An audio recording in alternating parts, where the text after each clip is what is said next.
Thank you to being, for being everything. This healing webinar. Thank you for being consciousness informs in the forms which heal, which expand, which promote the flow of knowledge. Thank you to the great holy tradition of knowledge and wisdom, eternal wisdom. Thank you to everyone's ancestors for their responsible role in the production and creation of the physiology itself. That's no small feat. Thank you to the divine in all of us in our healing circle here for having a relationship with the center of the healing collective that we've created. Thank you to each one of you for your role and place and connection to that healing process. Thank you for letting me be part of it. And to all the people who support with the technology and everything.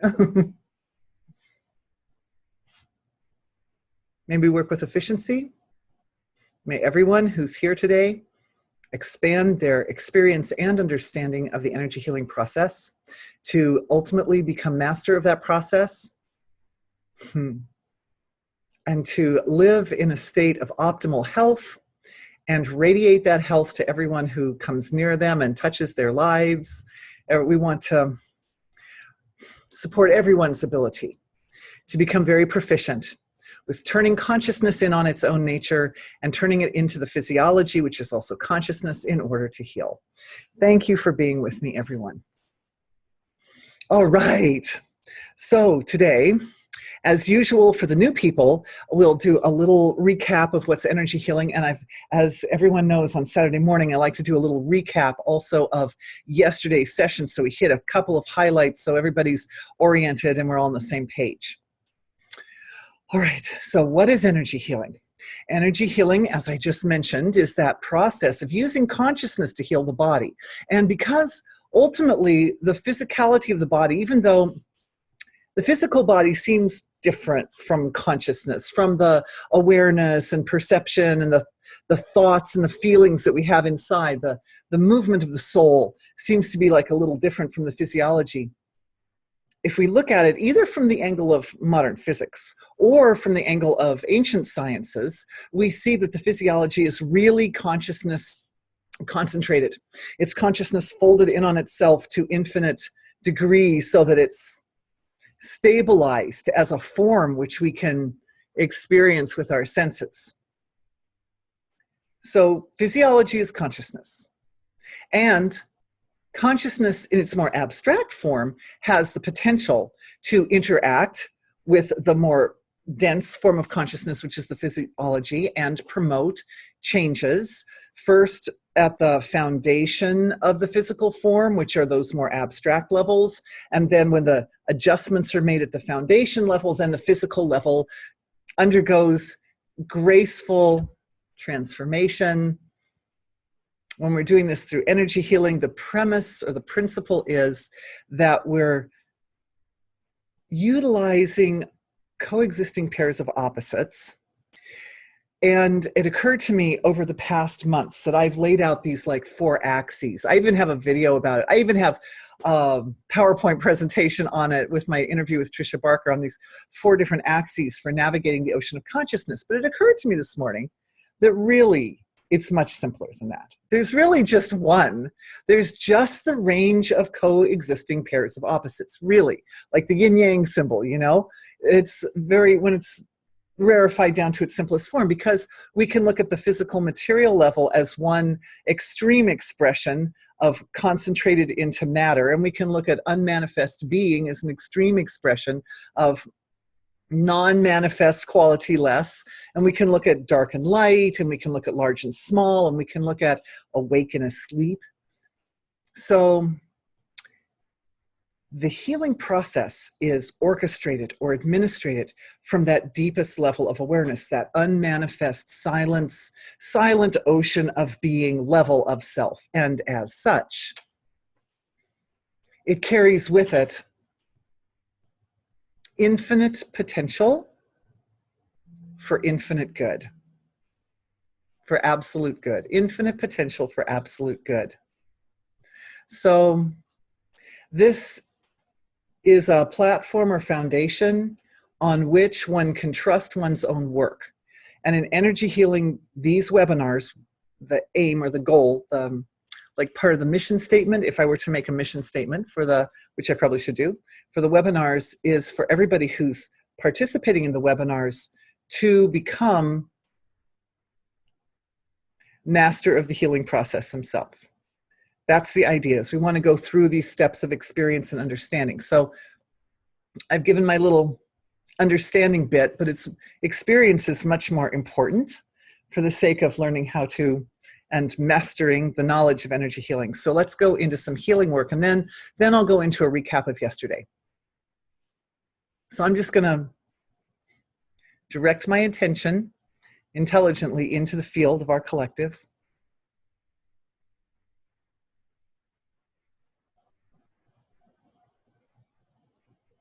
I'm just feeling how everybody's physiologies are today, and I'm noticing how the energy of today, as opposed to last night, is much more silent.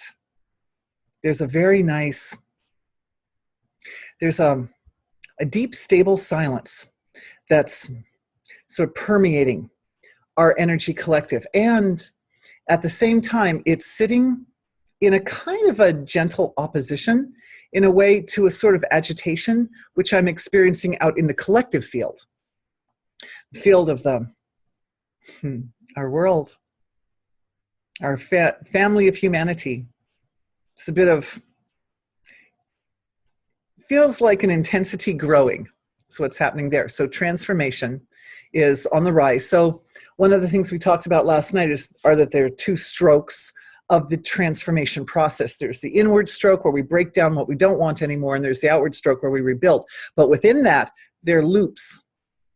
So it's destruction, creation, destruction, creation, destruction, creation, but sort of oriented towards the breaking down what we don't want. And then there's the creation, destruction, creation, destruction, creation, destruction, as it's rebuilding like that. So you can think of it like sort of self-reflective loops that allow for a check and balance process to take place at every step of the process. So there's the check and balance allows for a guarantee that silence slips in at each point along that process. And that silence is holding, anchoring the ideal form. So we've got the silence with us, even though the overall bigger cosmic flow is more of a transformative flow.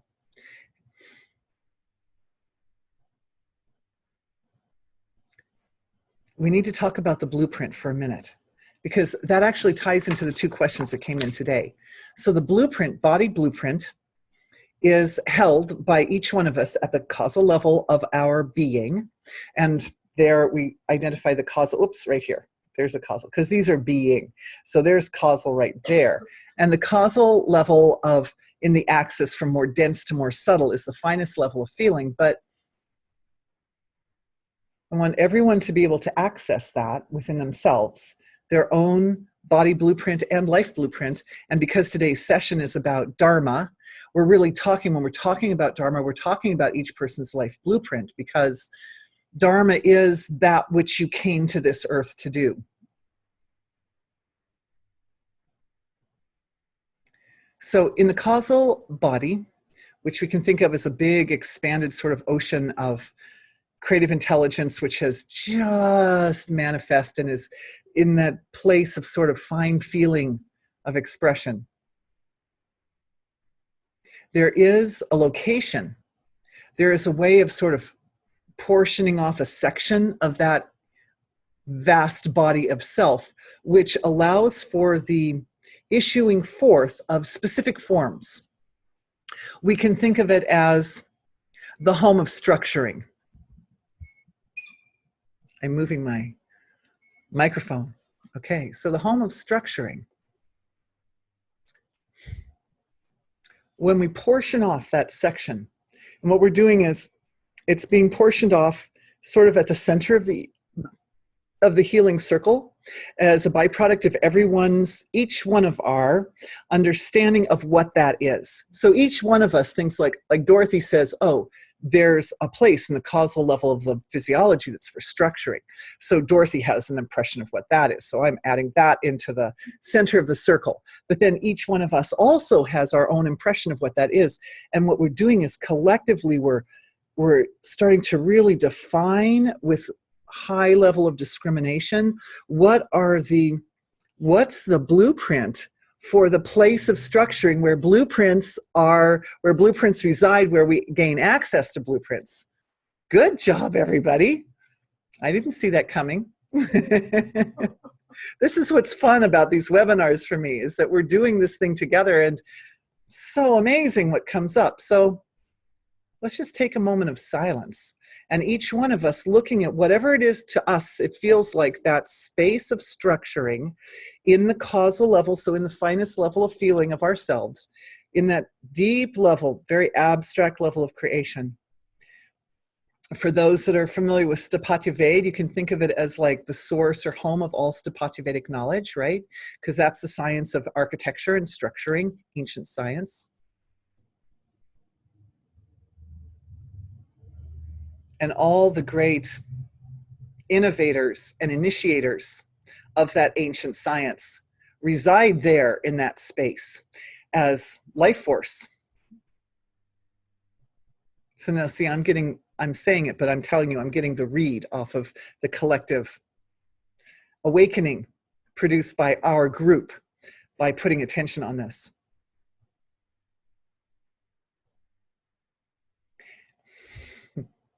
Every sacred space has a kind of landscape.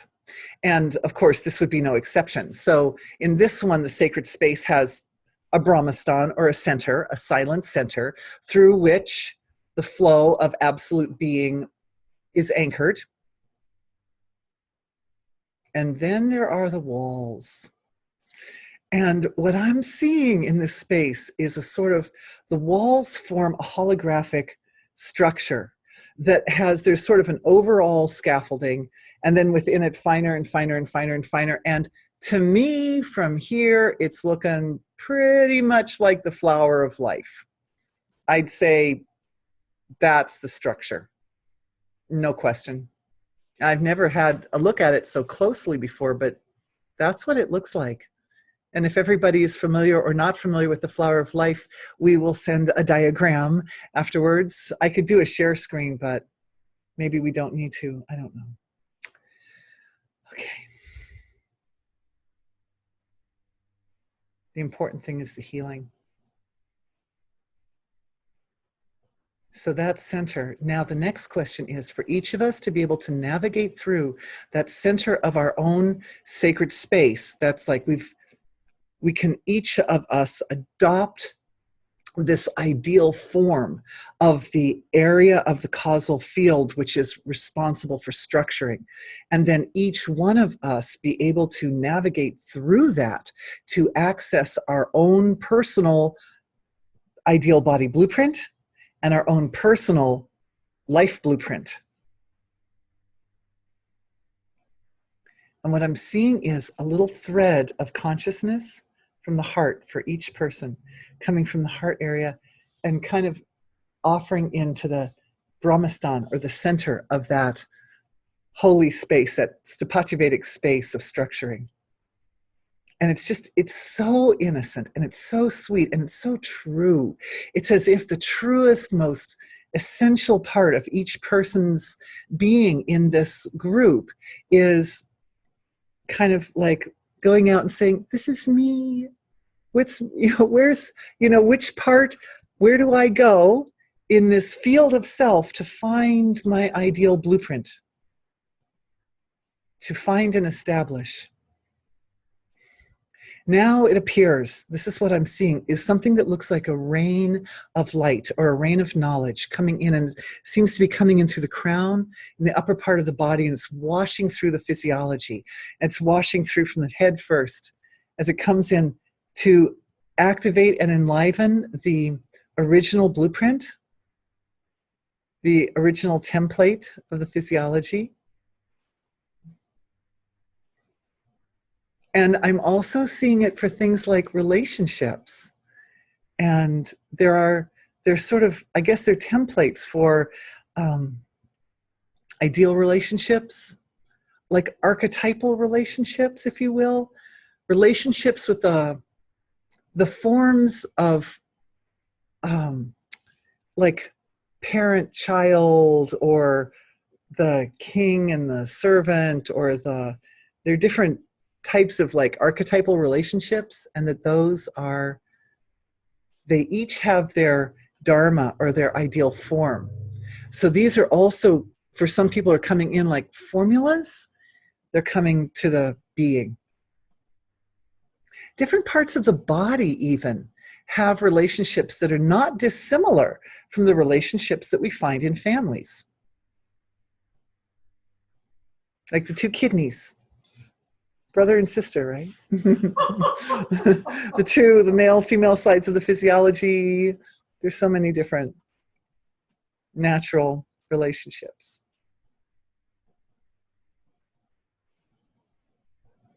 Okay.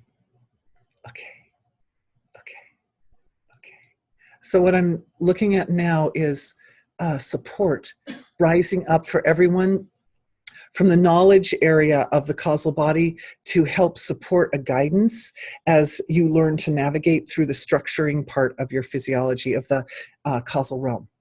So it's like each one of us has our own, you could say like a kind of a wisdom keeping aspect of the causal body, which is responsible for already knowing the whole map of the whole architectural level of self, and is able to lay out pathways so that you have the autonomy to access anything that you need to access in that area. That's interesting. And our group is getting this as a whole? I'm thinking this could be very useful for a healing collective to be able to access, to be able to navigate through structures of all various types and varieties. Already something's a little bit rolling through the group at a bigger level. As I mentioned, recap from yesterday.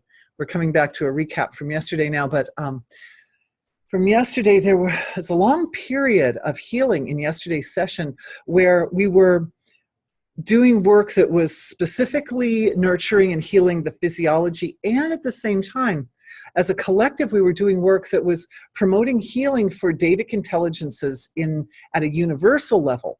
So we had these two functions going on, and I'm actually sort of seeing that happening again, that it's like it's like our group is starting to stabilize CC as a collective or something. That we're starting to.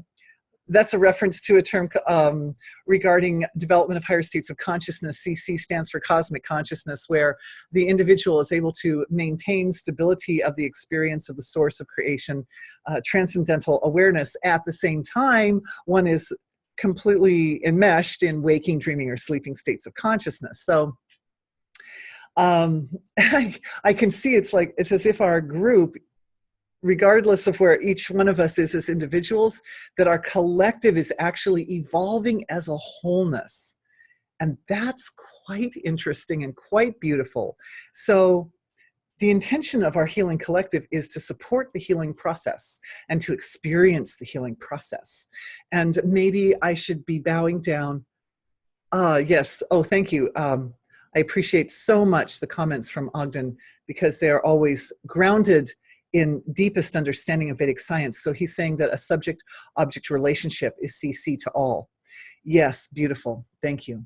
I was going to say that the presence of the Jyotishis, because we have a number of Jyotishis in our collective here, is adding, or I would say your contributions are instrumental to this ability to focus in finally on the work that we're doing for ourselves as individuals, and at the same time make those intellectual tie-ins to to the cosmic changes that are also taking place. Here's another comment from also a very wise person. If seeds of karma are destroyed by enlightenment, what happens with dharma?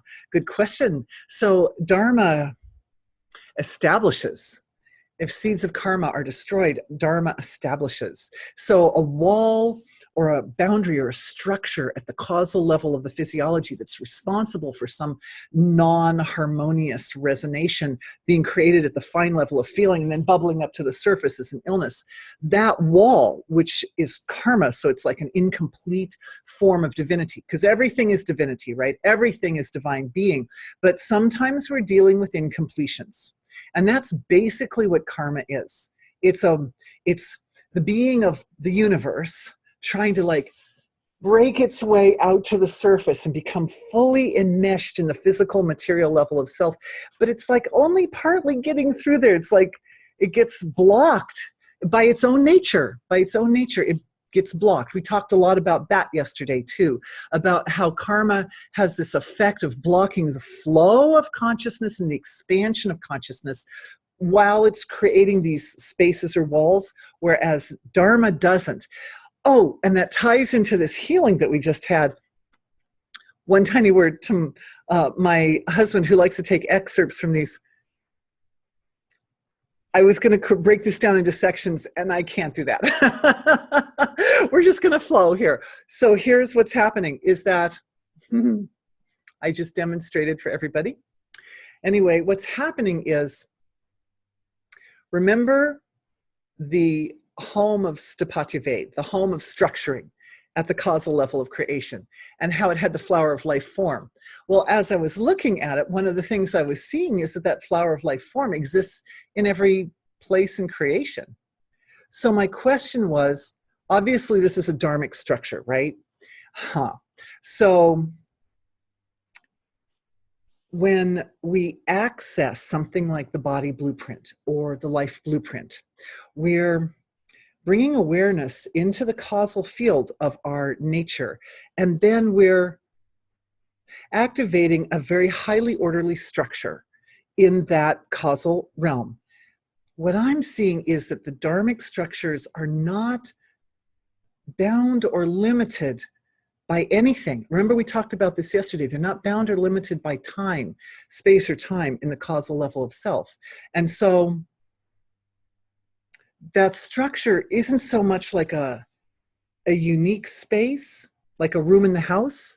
It's sort of, because it's holographic in nature, it spreads through the whole creation, but with a particular unique structure that allows for the understanding of structuring. And then, if we want to enliven the heart or something like that, then a slightly different structure comes into place. But because it's dharmic, so that means the walls that make up that structure do not stop the flow of consciousness. Then it's like a slightly different, but also beautiful, also harmonious shape. That's very interesting. I didn't know that. But it segues beautifully into an understanding about the mist.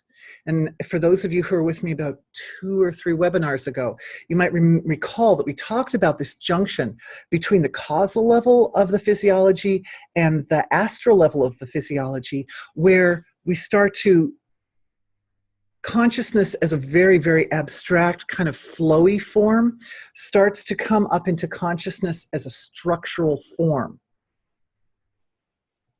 That's why we're talking about structuring today. Because as a collective, I bring up these topics that are at the forefront of my own thinking. Because with you guys, you're each lights, and we sit together and your light shines on this thing. And I understand things that I never understood before. And I literally couldn't have done it. I can't do it without you. So it's like amazing. To me, it's amazing. And I bow down to everyone in the group. Thank you.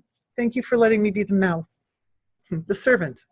Saturn in the first. I'm happy to be the servant. It's my privilege and joy to do that. So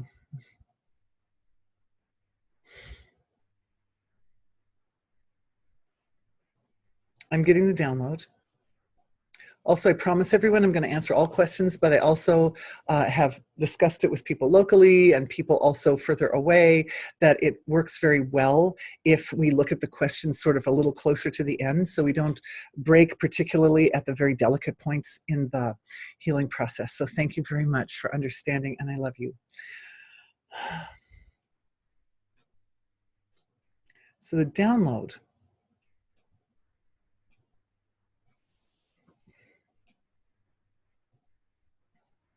That the mist is made of the threads or streams of consciousness that are very, very, very, very, very, very fine. They're so fine. They're on the edge of hardly even existing. So fine, so delicate. And so what we're doing right now is our awareness is moving down into that very fine point between simply feeling feelings, the finest level of feeling, the deepest feelings of self, of who and what we are. Remember your essential self, feeling into the center? What that kind of feeling, that very abstract but very profound and important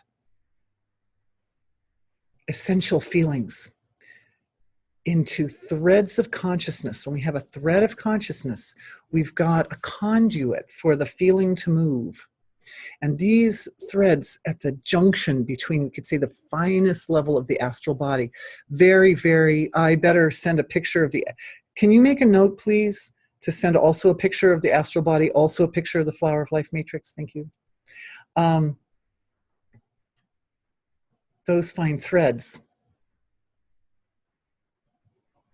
have a fluidity about them. In the mist, they move. They move and transform constantly, like waves. They're like flowing like waves on the ocean or something. And they can take on the different patterns, the sacred geometrical patterns. Yes, oh, beautiful. This point, the thread structure, dharma. Yeah, absolutely. Absolutely. And yet, okay, so they structure dharma. This is a good, interesting point here. They structure dharma for us as individuals because we're coming from, you know, as adults, we're starting at our awareness at the relative level of creation, and then we're moving down and just exploring and discovering who and what we are. However, the universal form of dharma, which would be like the bull of dharma, the structure, the ultimate dharma, the collective of all of us dharma, that's residing more at the causal level of creation. But this point about the threads is really interesting to me because last night, one of the things we were doing was some healing for the broken legs of the bull of dharma. As in review from yesterday, as in Kali Yuga, this time that we're living in, 3 out of the 4 legs are not as functional as they should be. So we're healing them. And those threads in each one of us as individuals, as we are adapting to working with them, we are learning to work with this level of self where these threads or streams of consciousness. I'm going to the store. Whoop! There's a little thread that comes out and is already at the store before I even get in my car. I'm going to the store, so I'm picking up my shopping bags to put them in my car before I go to the store, right? So like these threads are threads of awareness, pure perception, pure attention, pure consciousness, and they precede everything that we do. Those are bigger, denser. They come out of every chakra, and they're inside our bodies as meridians and nadis, and they're everywhere. But in the mist,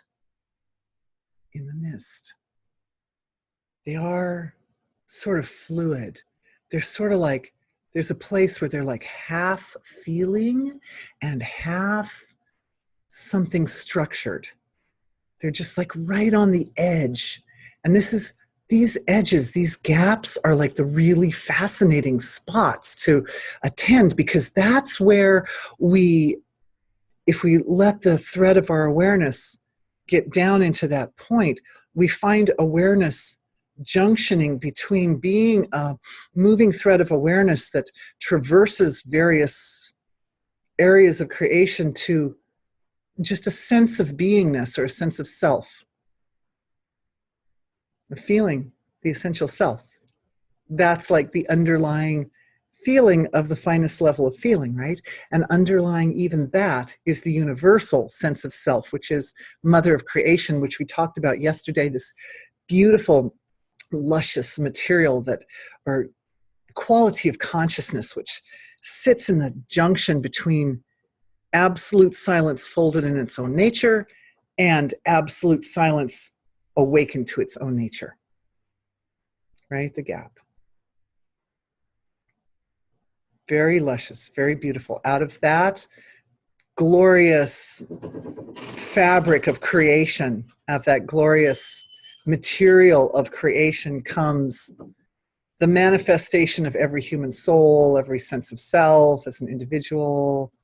And so we're looking at that gap as well. And this brings me to one of the realizations I had this morning that I wanted to share with everyone.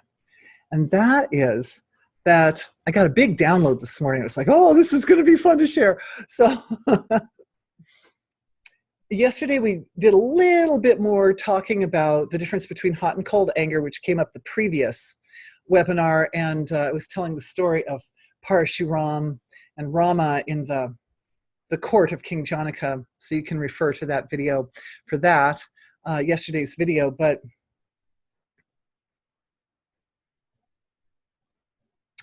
that ability for the difference between hot and cold anger is anger that just explodes all over the place and destroys everything, and anger that comes in with fine discrimination and measured regularity and actually works to support evolution, the flow of life. And then it occurred to me as I was exploring that, because there's a lot to look at there, that shift from something that, take creativity for a second, or the question that ticked it off for me last night was the question about austerity.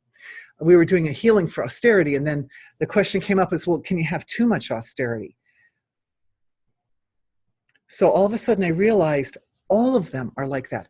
Creativity, for example, was one I was thinking of in program this morning. You can have like a sort of wild, unfettered, just like crazy creativity that's just sort of like bursting out all over the place. And what happens with that kind of creativity is nature always comes in and has to cull, because there are certain creative forms that are really aligned with nature's functioning, and then there are others that ultimately are just going to clog up the shop. And it's like back in the day, I did a lot of ceramics. In past lives, I did a lot of ceramics. And, you know, when you do ceramics, you end up just being, everything's covered in clay dust. And the ceramicist studio is full of pots that never get used. You know, some of the pots are great and people come in, oh, I want to buy that one. But a lot of pots just sit on the shelf. And or some of them break, but you spend so many hours putting your love into it, you don't want to throw it away, even though it doesn't have a handle anymore or whatever. So, you know, you end up with all this stuff. Whereas creativity could be isolated down into using the creative energies extremely efficiently to just create that specific form that's going to have maximum value. And that's what we do in transcending meditation, right? We go to have that one experience in which all other experiences are contained. So same idea going on here. I thought to myself, okay, then we're working with, that was at the same time I had the realization about complementary pairs of opposites as the foundation for all navigational axes in the ocean of consciousness. So then I said, okay, so which axis is the most important axis that we could attend to in order to promote highest dharma? So highest human dharma is born of that yummy, delicious gap between silence folded on itself and silence awake to its own nature. And in that extreme yumminess of that place, human consciousness, all human dharma is born to represent or to experience expansion of consciousness. That's sort of like the fundamental. And that actually ends up being a fundamental for lots of living things on earth. You know, these lotuses from my pond, they're experiencing the universe in their way. They're reflecting cosmic shapes back to the cosmos. The light of the photons from the cosmos shine down, and they're like, oh, this is what you look like. Oh, this is what I look like. Oh, this is what we look like, right? And the squirrels and all the things in the world are doing this thing all the relative material, physical, manifest things are doing this thing, this big universal dharma, which is representing, being the expansion of consciousness.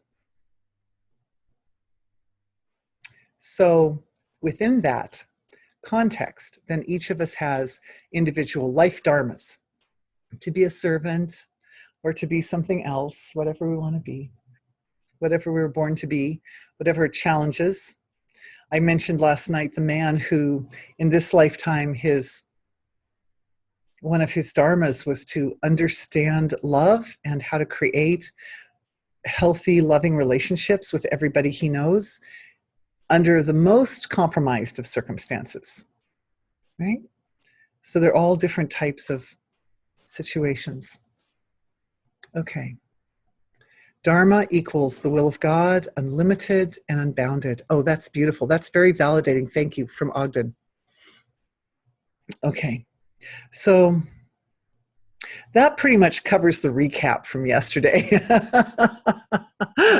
plus a little bit more healing. I do have more questions than usual today, so I don't want to wait too close to the end because I want to have a good chance of addressing everyone's questions in a full way. So maybe I'm feeling like that would be a nice thing to do at this spot. So here's one question up here. Yesterday, I meditated at the ocean. Ooh, that's always fun to do, isn't it? The mother of the world, of our physical world.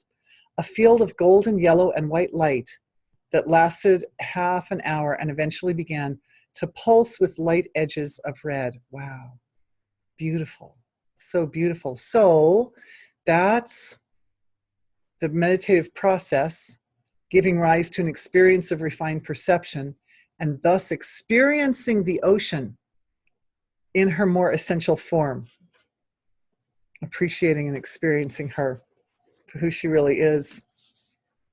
Beautiful. Thanks for sharing that. Okay, and I answered that question about Dharma. So, okay, so here's a question from England. This is a beautiful one. So, okay, I see Dharma as doing God's work, right? Yes, and that ties into the comment from Ogden here that Dharma equals the will of God, unlimited and unbounded. So beautiful, you guys are on the same page there. To do good work, any work, you have to be able to access the utmost you, like your full potential, basically, yes, wherever you are on the spectrum of health. So at the very foundation of that, for me, is waking, feeling refreshed, and having had a great night's sleep. You betcha. The last couple of months, this has been a rarity, and for many people that he knows, and I can say because I'm working with people also who are coming to me for various concerns, that sleep issues are really important. And there are a lot of people that are having difficulty in that area, so good question. If we look to other mammals on Earth, none of them seem to be able to interrupt their sleep patterns, even in domesticated pets who now have all the human ailments such as obesity, cancer, diabetes, depression, anxiety, etc. I've never heard of a cat being prescribed sleeping pills for insomnia, for example. Where sleep is concerned in the animal kingdom, nature seems to take over. It's an automatic response that can't be tampered with. Why are humans different, and what can we do to align ourselves with nature to effortlessly allow great, refreshing, replenishing sleep each and every night, automatically, like our mammalian brethren? Can we dive into a sleep healing, please, with our powerful collective? Thank you for that beautiful question. And no matter how good a night's sleep anybody's getting, one can always get better. So I appreciate that very much. All right. Now we know why this healing started the way it did. There is, in the structuring level of our own cosmic intelligence, and I'm seeing that structuring level just right there at the edge, this particular kind of, I would say certain archetypal spaces of the causal field, which were created long before any of our individual lives were created. So when we created our individual lives, we established, in my life, I'm going to deal with this big lesson and that big lesson and that big lesson. So those are kind of like the personal karmas or the personal structures that we come in with. But then there are these amazing universal structures which are shared in common by all of us. But because they're not the ones that we come into the lifetime, a lot of people will end up going through their whole lifetime like not even aware. Like how many people even aware that there's a causal body form for structuring where you can access templates? For me, I was a grown-up before I learned that one. You know, it wasn't obvious. It's not like you come with an instruction manual, you know. So we have to learn as we go. And a lot of times we're learning from our parents who learn from their parents and their parents. And based on the fact that the Western, at least the Western culture, evolved the way it did, a lot of the information or knowledge or the way of understanding the mechanics of manifesting through consciousness by harnessing the potential at the deepest levels of being, the deepest levels of consciousness, all that wasn't really particularly well defined. I wouldn't say it wasn't there, because there's always been spiritual values and there have always been religions. But to a certain degree, there hasn't been, in the context of Western religions anyway, a lot of really specific information about this. So thank you for being part of healing, energy healing, that we can go into it. Okay. So awareness is going into that area that's between the causal and astral levels of the self, where we junction with this structural form for structuring. We can say it's like the cosmic Stapatya-Vedic center of the causal realm or something. And there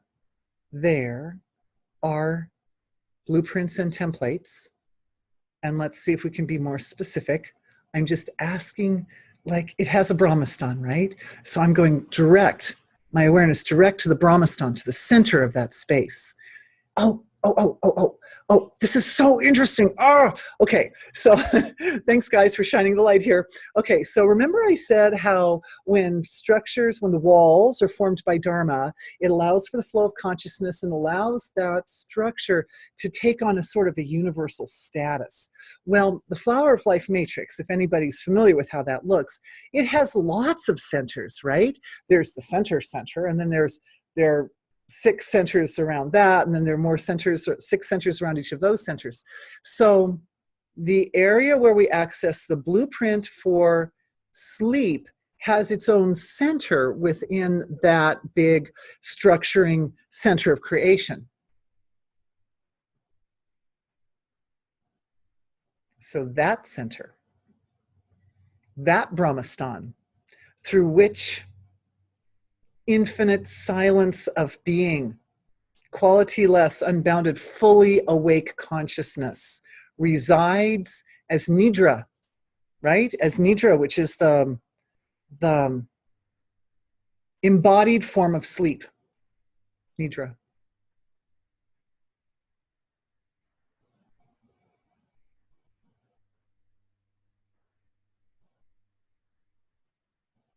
And what's happening?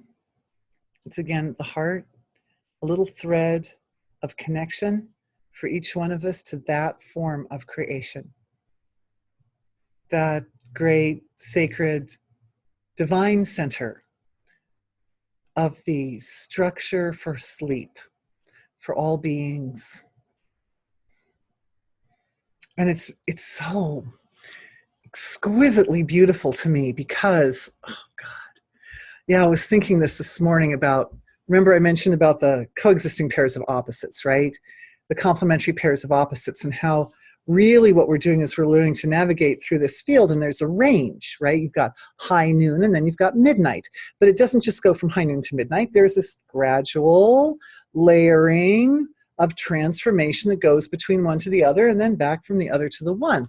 So I thought, well, up till now, the premise has been, well, you find the balance. You find twilight. You find Navaswan, that moment in the early morning, the dawn. these are significant points where when we establish ourselves there, then it's possible to sort of embrace the wholeness of that field of night and day. Well, as I was thinking about that, being a musician, being the musician that I am, I was also thinking about how when you have a string, like, you know, how music evolved. Back in the old days, they were shooting some deer or something with their bow and arrow, dong, like that. And the guy goes, dong, dong, dong, dong, dong, dong, dong. Hey, Joel, listen to this, dong, dong, dong, dong, dong. You know, he's like, I thought I was shooting a deer and I was really making music, you know. So then, of course, the string, like a thread of consciousness or a string, becomes the geometrical foundation or fundamental for producing, well, if it goes dong, if I do it that, what if I hold it in the middle? What if I hold it exactly at the halfway mark and go dong? I get dong, I get the octave. So being the musician, I was thinking, well, you know, the really luscious relationships start after you get past the octave, after you get past the exact balanced middle point. You get to like 2/3 and 1/3, and then you get the fifth. And then you get two notes that sound beautiful together, but they're different from each other too. And then you can go to the fourths, but those are octaves again. And then you go to the fifths, and then you, divide the string into 5 pieces, and then you get the third, the major third, and so forth and so on. As you keep dividing, you eventually end up with all the notes of the major scale. Do, re, mi, fa, sol, la, ti, do. So I'm not a great singer, but I do know my notes. And so, so the point being that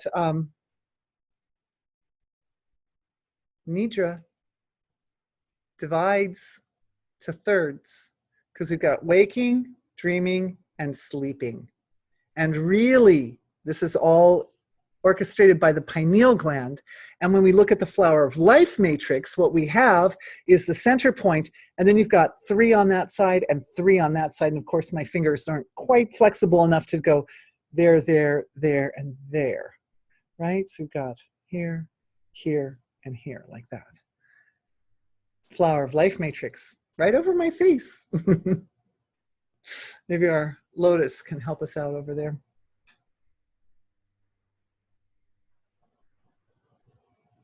So the relationship between waking, dreaming, and sleeping is more like a relationship between fifths.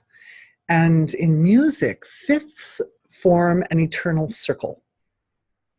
One of the beauties of music is its amazing symmetry and geometry. So the circle of fifths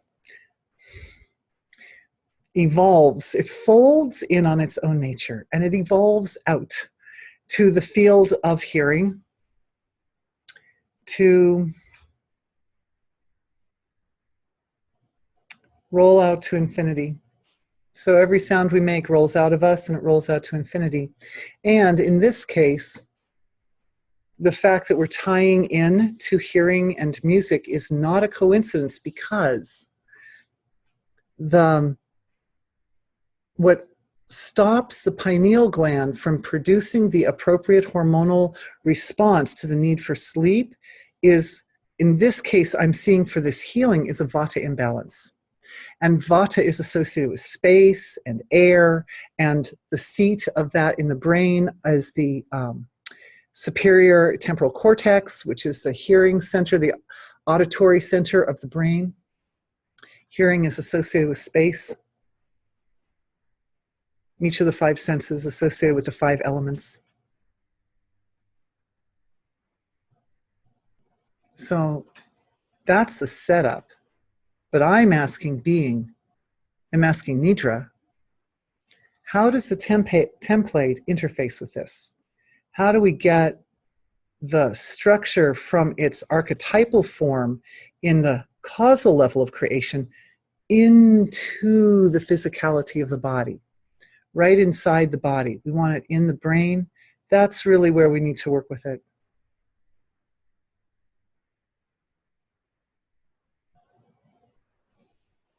The answer that's coming back to me is very interesting.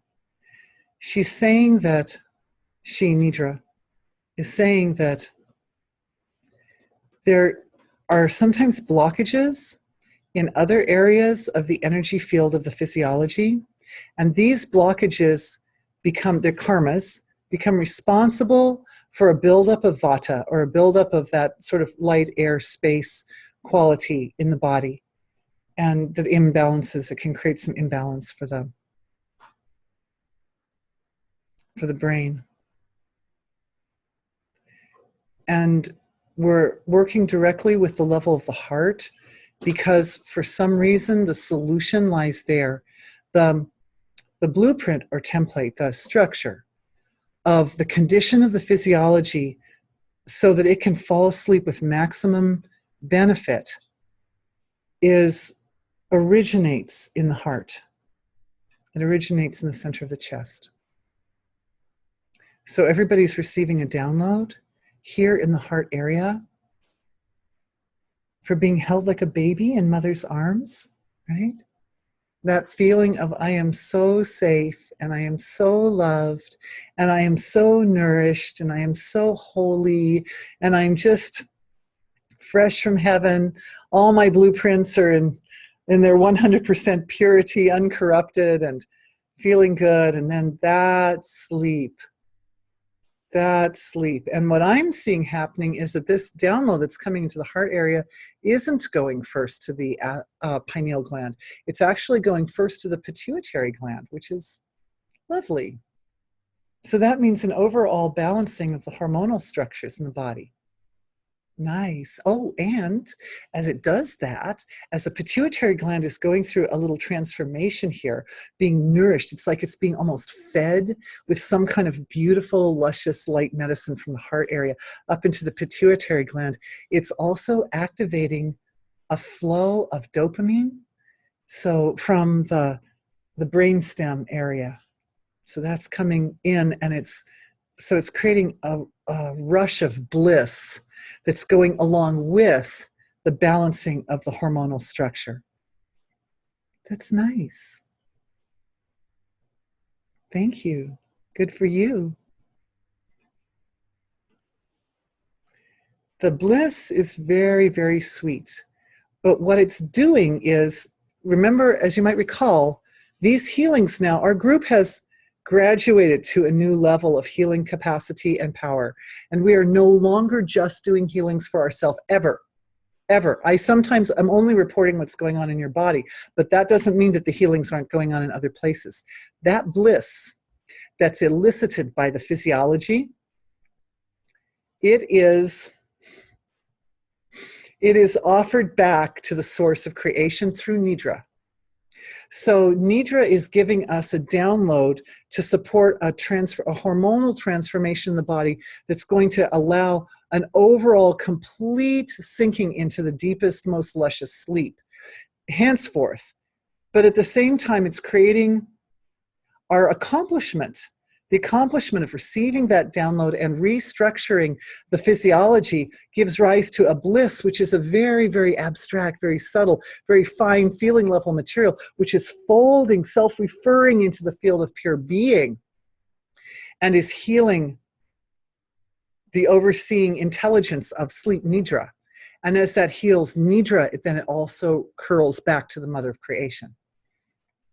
It curls back to the source. So we're healing ourselves as we heal the Davic intelligence, the universal intelligence that's responsible for our forms in the first place. Cool. That's beautiful. Wow. I applaud everyone. How beautiful is that? Amazing. Thank you. That's incredible. All right. Here's another question. I wonder if we used to get specific instructions about Dharma between lives. Yes, I'm sure we do. But now things are speeding up and we need to know new Dharma from moment to moment. Oh, that's a great point. So yeah, we absolutely are. We could say between lives. And also you should know, everybody should know the very wise woman who asked this question is also an energy healer. So she's well aware. Absolutely, we receive dharmic information. I feel as if when I let my awareness kind of go back into the between life state, kind of like pop across the veil, which is very thin, by the way, as our hospice people in the group are well aware, that as it goes back there, it's as if we're just living in Dharma. We're living and soaking in Dharma, because without the physicality of the body, there are less boundaries, there are less places for really rigid boundaries and limitations to come in to stop us from living at that level of purity. And absolutely, does it seem, I don't know how many other people are experiencing that, it seems as if the transformative process which is taking place for us as individuals and for our collective seems to be speeding up. But I know, hands up at this end. Yeah, so yeah, it's definitely, yeah, they're starting to pop up here too. 2, 3, now 3 more, yeah, lots of people. So it's a thing. And because of that, I think that's why it's been necessary for us to gain access to the Lords of Karma, which are also values of intelligence that reside in that causal level of self. That's like another way of portioning off our causal body, right? Is that specific structure which is able to work with or manipulate karma. Very important for energy healing, right? We need to be able to feel completely clear in what karma exactly is and how we're dealing with it, and then how to fold our consciousness into any specific wall of karma or any specific bit and get just the right effect coming out, which is what we as a collective are even exploring now. Here's another comment. Everyone has 3 dharmas. A universal dharma. Oh, thank you. This is Ogden speaking again. God. You're part of my support team here. Everyone has 3 dharmas. A universal dharma that all share to become enlightened, and a vocational dharma, and then an avocational dharma. Each upholds life in their own way. By way, you are just nailing it today. Well, thank you. So are you. So that makes a lot of sense, that we have a kind of a service to the collective of humanity dharma, which would be our vocation. And like we have our universal dharma, which is to be the conduit for the expansion of consciousness, and thus feeding the mother of creation with a level of experience that she would not have if we were not human. And then our personal vocation, which is our service to humanity. And then each one of us has like a more personal dharma. Like I mentioned, my gentleman who's learning to love. He already knows how to love. It's just, for some people, the lesson is offered with a tremendous support system and scaffolding, and for other people it isn't. And so, you know, if you're coming into this life and you've got something that's really important and basic and fundamental to success in the human condition, and you have no support whatsoever, then, you know, it's evident that you're a graduate and you're working at a level that's vastly higher and more profound and more challenging than the average person who's just beginning out on that particular lesson or that area of the path. Beautiful. Okay. I'm seeing, I've got a question and answer box which has been closed all this time. So I'm going to open that, and then I want to go to another, I still have one more question here too. So it looks like we'll be doing questions probably to the end. Oh, so one person is saying she's getting a rush of soma right now, and that's like, well, let's see, that was 11:52. So that was about 5-10 minutes ago. Beautiful. Oh, more hands are being raised on my little chat box. Other people are getting the rushes. Yeah, that was when that nidra thing happened, right? Yeah, that's that beautiful. We're learning together, you guys, to create the right combination of focusing attention and intelligent thought patterns that start to produce that soma rush. And for those who aren't familiar with the word soma, that's a very fine, energetic, we could call it an energetic medicine or an energetic structure, a vibrational structure, again, that has its origins at a very fine level of the physiology, which is extremely life-giving, nourishing. It's not only enjoyed by humans, it's enjoyed by subtle beings as well. It's enjoyed at every level of creation. It's kind of that byproduct of dharmic functioning, which everyone loves and appreciates and covets and adores, and is the foundation for optimal health as well. So We can think of it as a vibration or structure, like a light medicine, very subtle. We can also think of it as physical. There's a history in India that goes back many centuries of cultivating soma, and it was at one point identified as a plant. There, according to my father, who was a cultural anthropologist, he actually saw a very, very old film that had been, oh, I think he donated it. He bought the film and donated it to the local MUM library. You should just know this. It was filmed back in like the 1940s or 50s, showing the priests gathering the soma plant and crushing it and creating this altar that looked like a bird, like a giant bird of some kind, and offering it with the fire in this. You might check, because I'm pretty sure he purchased it and gave it to the local library at one time. My father, God rest his soul. He was a sweet man. Okay, let's go to a question, shall we? Hi, Dorothy. Hi, this is from Scotland. I once perceived that my body blueprint showed cancer in my right leg. I intended to release any karma and modify this, but I don't know if it worked. Can we modify our body blueprint? And if so, how do we do it? Oh, good question. So yes, absolutely, the body blueprint can be modified.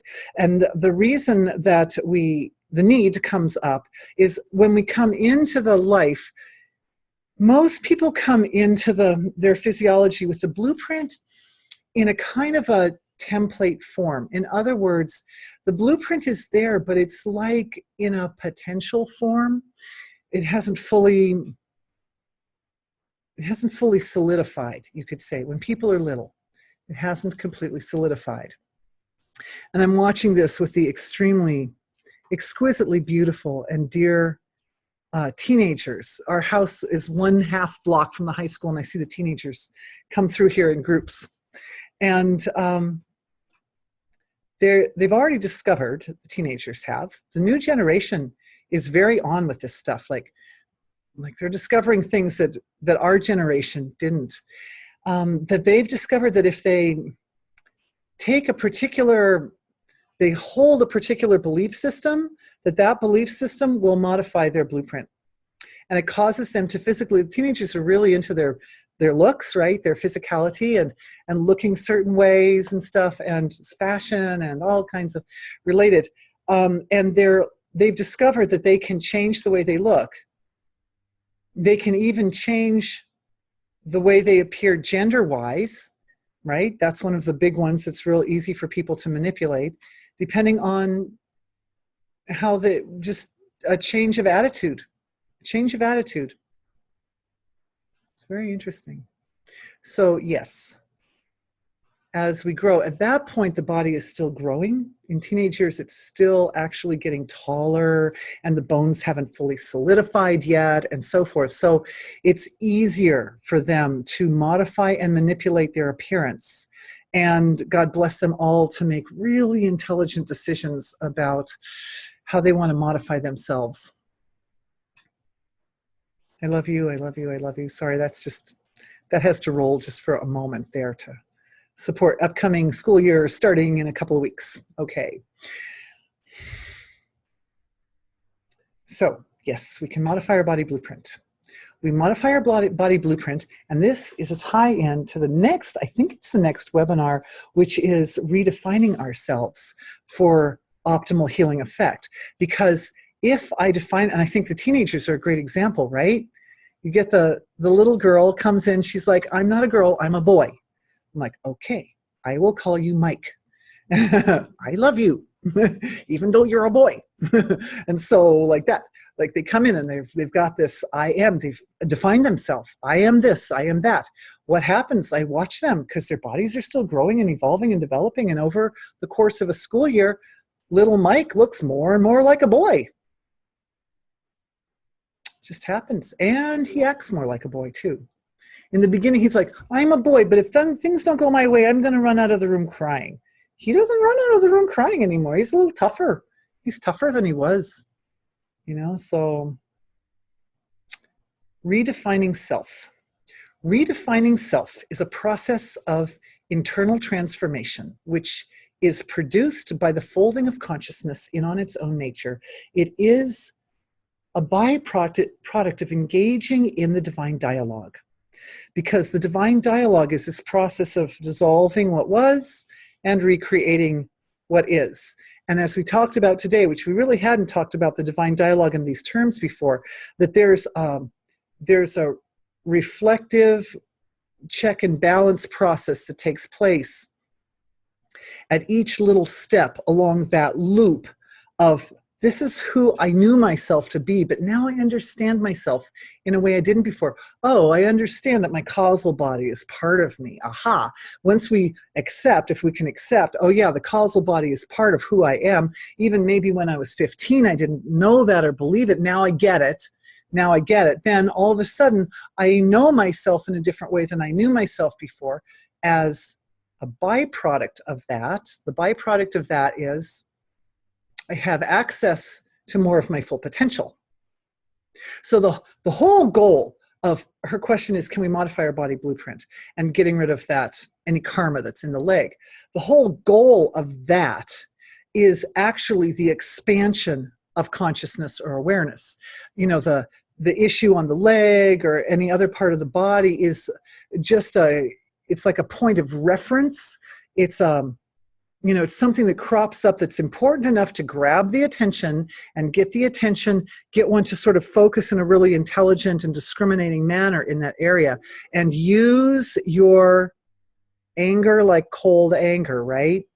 In a very discriminating manner.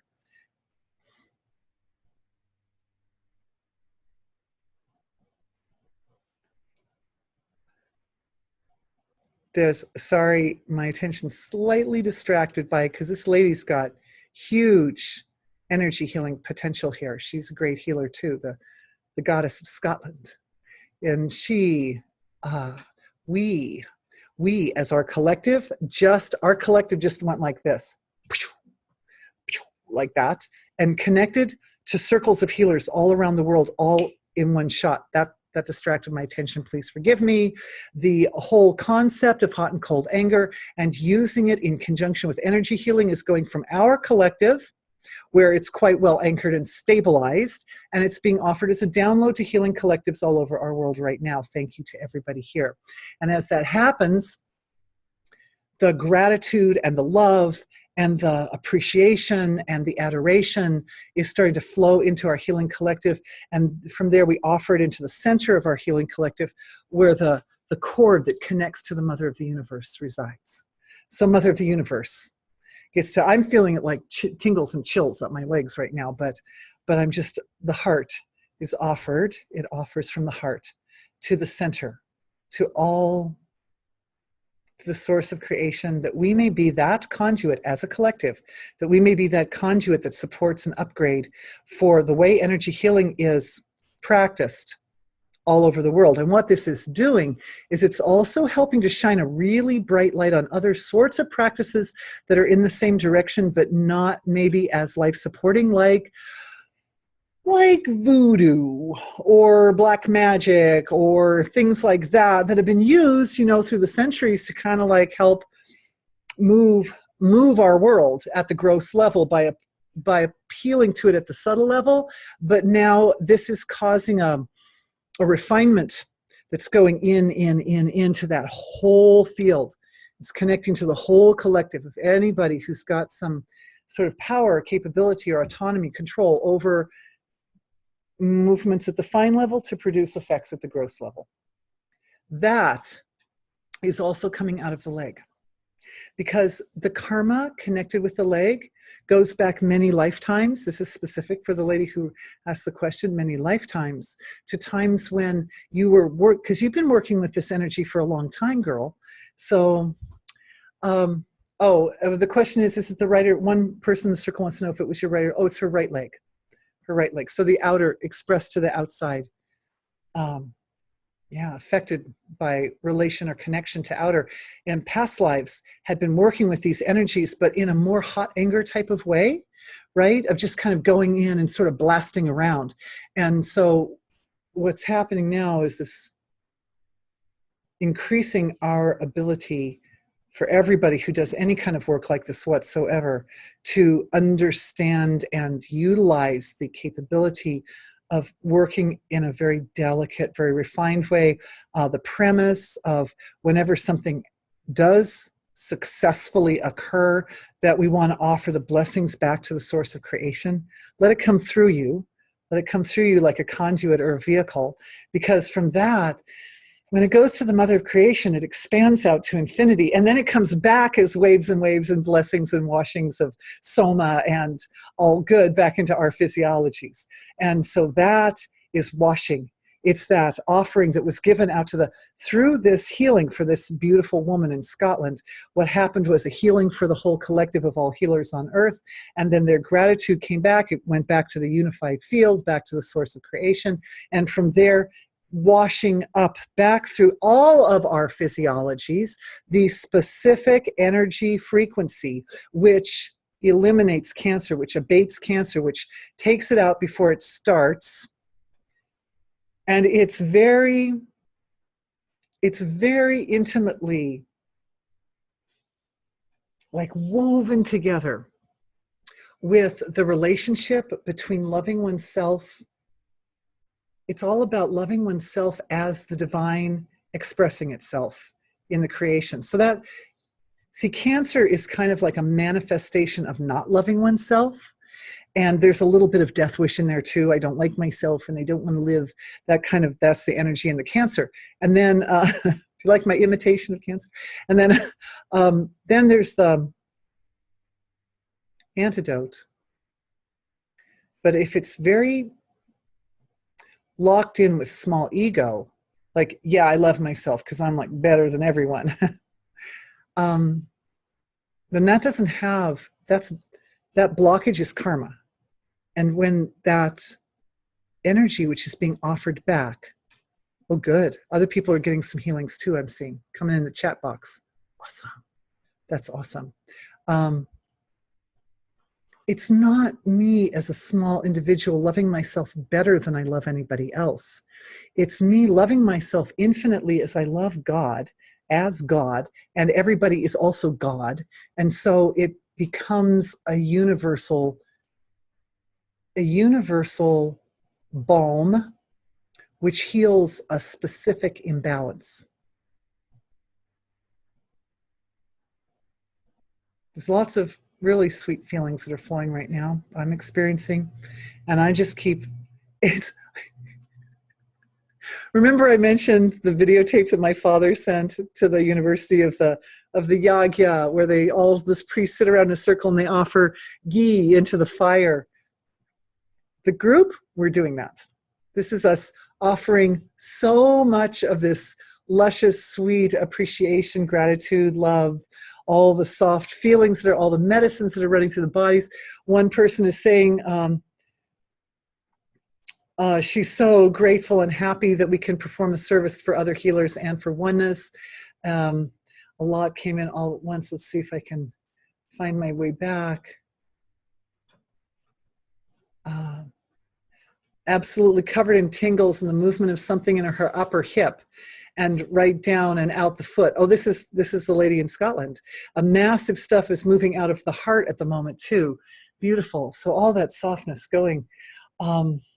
Everyone, oh yeah, that was the 3 dharmas. I want to make sure I'm covering everything because we're just coming up in our last minute. I've got a question here. Let's make sure I get this question over here also. Can we do a healing for our teenagers so they can be the most aligned with Dharma, truth, nonviolence, that they have the freedom to choose good? Yes, because that's a mom in Croatia and she and I get to share pictures of her kids back and forth and stuff. It's fun. Anyway, yeah, we actually, believe it or not, I hadn't read that question till just now, but we actually covered that when I was talking about the teenagers that are living a half a block from my house, because school starts soon. And every year there are a lot of changes that go down. And we want the kids to define themselves in terms which are as close as possible to their own divinity. We want them to understand and know themselves in terms which are as aligned with absolute being as possible, so that as they grow, as their muscles and bones grow and expand and so forth, that those muscles and bones and internal organs and everything are taking forms which reflect divinity, which help anchor divinity as well as possible. So I want you to know that I was trying to move really fast, and I felt a huge energetic healing wave that came out at the time I was talking about the teenagers, but I didn't break it down and go into huge detail, partly because I spent a lot of time on the sleep exercise, on the sleep healing. But this did happen, and your teenagers are included, and so are mine, and so are the close to 1,000 kids over at FHS and MSAE here and anywhere else that we need to love our children. Swimming at the lake at our ranch, I was putting attention on the wavy reflections rippling across the surface of the water, noting the abstract nature of possibilities, which we take as solid and concrete, as a means of expanding perception in real time. Yeah, that is beautiful. That is beautiful. I love that our physical material reality has this ability to reflect really abstract, really clearly, like look how that lotus is so much the shape of a what do we call, sorry, I'm losing words. It's so much the shape of a galaxy, even though it's pink. But it's, we have a pool here, and sometimes I would swim at the sunrise. I'd go at sunrise and swim, or sunset and swim. And it's like swimming through liquid color. You know, it's like the water's just all pink and blue and orange and white, and it's so amazing. And I remember swimming through the water because you feel so weightless, you know, and that right at the gross, in real time, the gross expression of our physical material reality allows us to directly experience that which is at the fine level. It's one reason why I love wearing jewelry, because jewelry sparkles and shines like the celestial, like this causal level of creation is very shiny, very, when we bring it out, it means that we make ourselves sufficiently expressing that divinity. So this lady was so grateful. And then, okay, so I covered that. It's 2:17. I didn't get to this other question. I feel bad. This lady wanted a healing for blood pressure.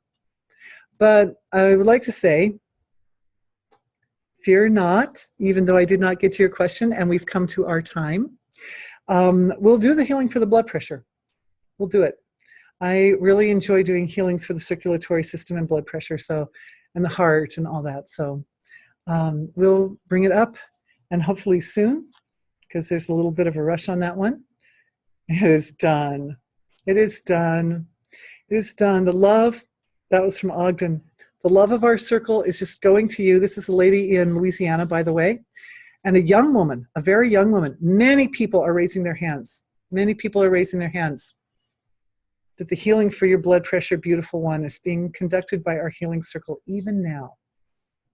And as we review today's session in our sleep time, our sleep and dream time, you'll see, well, as a collective, we work, I don't know if you guys are aware of this, but I've noticed it. We tend to often work as a collective in our sleep and dream time as well. So we will overflowing love to you. Overflowing love from California. All right. So we'll continue.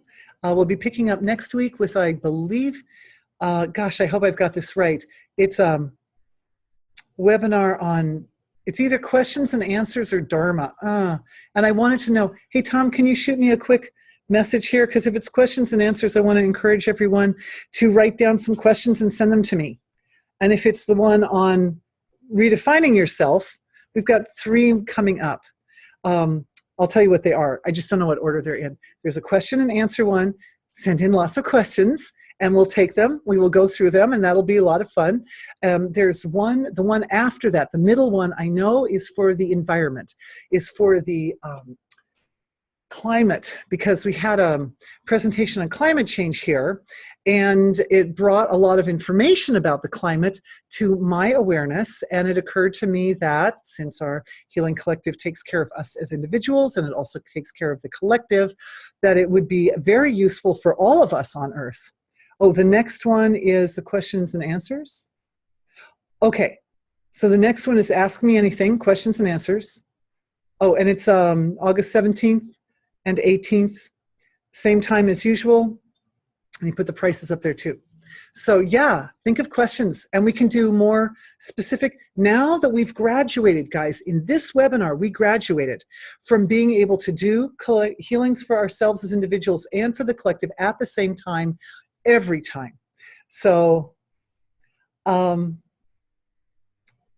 evidently can rise to higher states of consciousness. That sounds good. That'll be good to exercise that next time, and then be prepared for helping to support graceful climate transformation, the one after that. And then the one after that is redefining ourselves. Oh, aloha, swimming in colors in Maui. Okay, beautiful. Thank you to everyone dearly. I love you so much, and I'm so grateful to have everybody here joining us for these sessions. Bless you all, and thank you, and we'll do it again next time. I want you to know our webinars are reaching record heights of numbers of people participating, so thank you to everyone for that. Bye. See you soon.